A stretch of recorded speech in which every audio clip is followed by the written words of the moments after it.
Salam,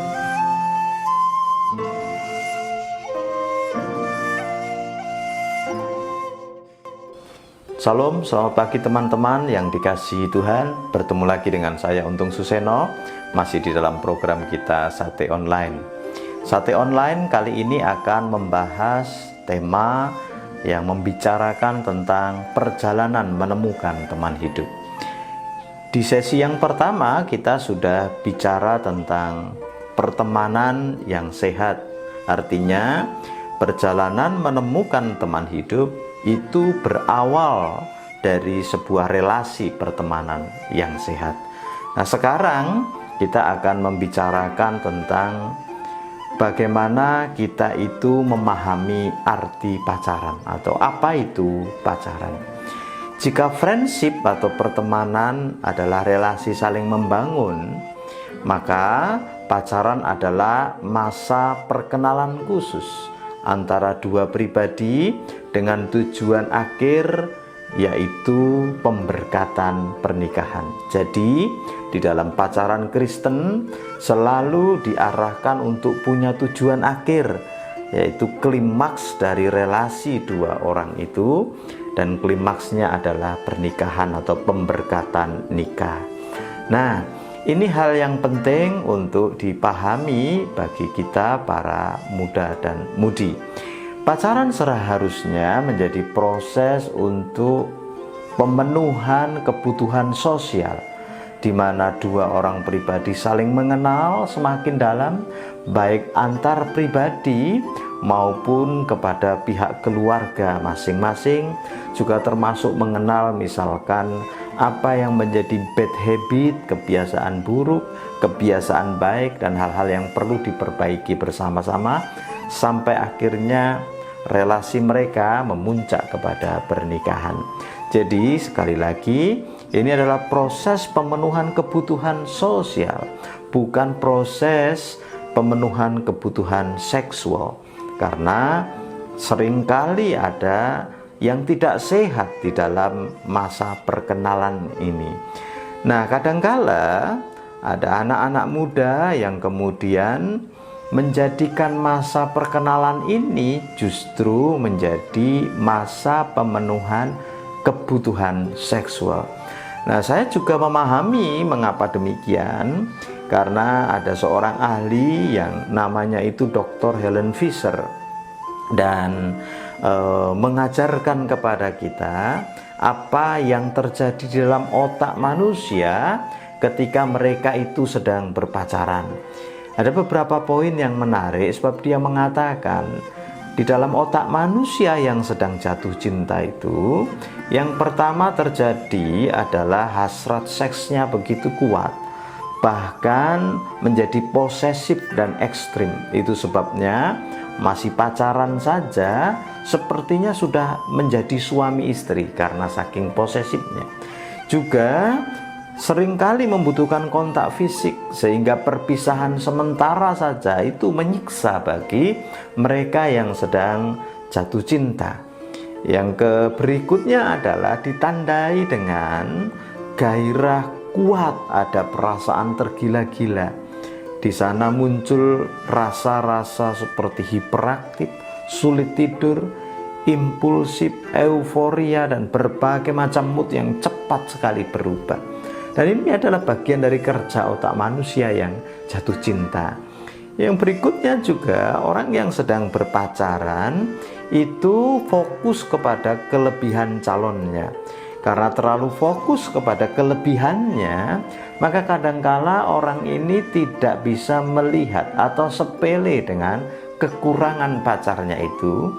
Bahkan ketika ada orang yang mengingatkan, ada kecenderungan untuk kemudian melawan, memberontak, dan menganggap itu sebagai sebuah kebencian terhadap dia. Jadi jangan diingatkan orang yang sedang jatuh cinta, karena kerja otaknya memang sedang dipengaruhi oleh hormon, dan ini menjadi sesuatu yang tidak sehat kalau tidak terkontrol.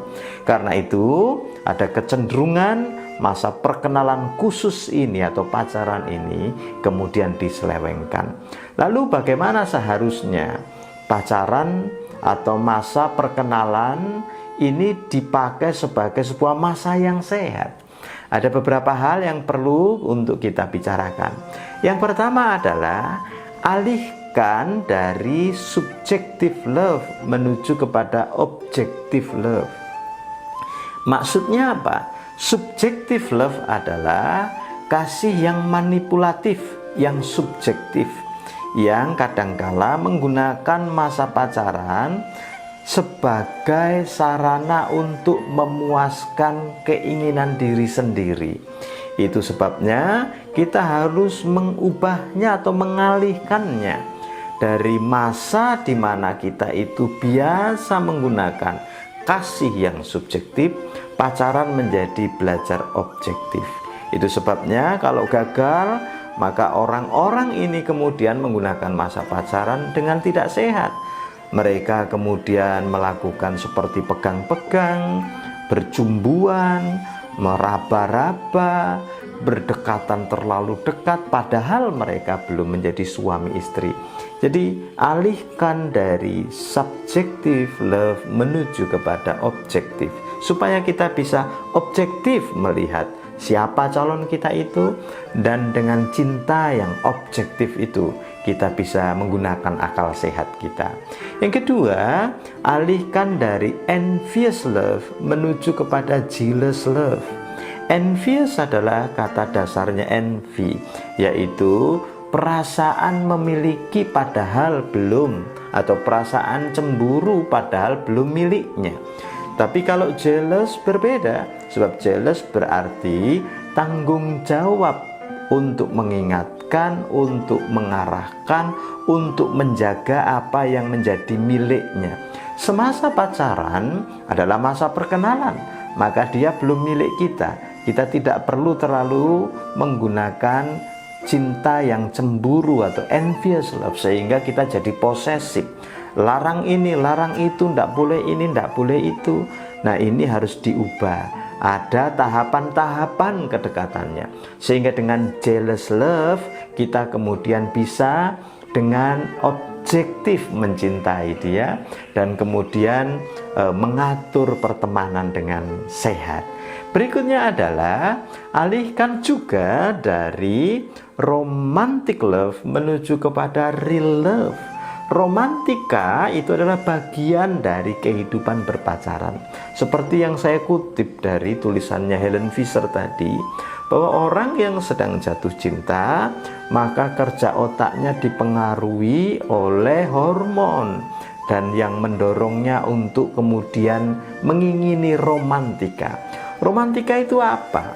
Keinginan untuk berdua-duaan, termasuk aplikasinya itu adalah misalkan sudah masak berdua, semua buku sudah disestempel dengan nama berdua, dan saudara itu sudah merasa begitu romantis, padahal saudara masih pacaran.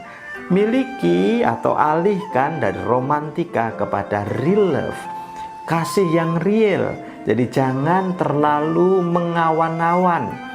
Pijaklah bumi, itu bahasa sederhananya.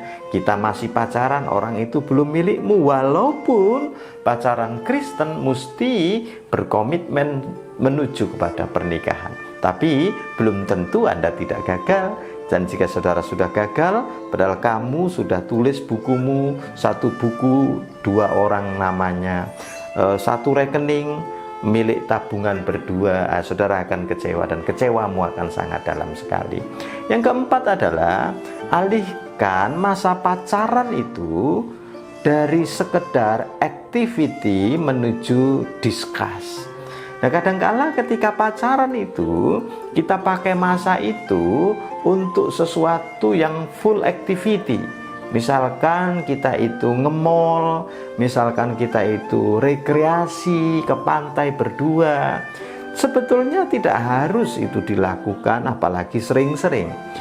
Kita mesti mengalihkannya, karena masa pacaran adalah masa pengenalan, maka lebih banyak pakai waktu itu untuk discuss, mendiskusikan apa rencana ke depan, mendiskusikan bagaimana nanti kalau kita itu jadi married, kita kerja itu bagaimana, apakah kita pisah kota atau kita satu kota, dan lain sebagainya. Jadi alihkan dari activity menuju kepada diskusi. Dan yang terakhir adalah supaya masa pacaran itu menjadi masa yang efektif, yang sehat, maka juga alihkan dari hal-hal yang biasanya itu sexual oriented menuju kepada personal oriented. Maksud saya apa? Kadangkala pacaran itu orientasi orang itu salah. Mereka ingin mendapatkan kepuasan dari lawan jenisnya secara seksual. Padahal pacaran adalah masa yang tepat untuk kita pakai sebagai waktu untuk mengenal kepribadian orang tersebut. Maka kita harus gunakan waktu untuk fokus kepada personalnya. Cek bagaimana imannya calon suami atau calon istri saya itu. Bagaimana tanggung jawabnya. Bagaimana kematangan emosinya, kematangan kepribadiannya, bagaimana temperamennya. Apakah memungkinkan saya itu married dengan orang seperti ini. Sehingga kita itu tidak menghabiskan masa pacaran untuk sesuatu yang tidak sehat, tetapi sesuatu yang sehat. Dan kemudian mengenal betul siapa orang yang akan kita itu nikahi. Kiranya poin-poin tadi dan kebenaran-kebenaran Allah memerdekakan kita. Salam.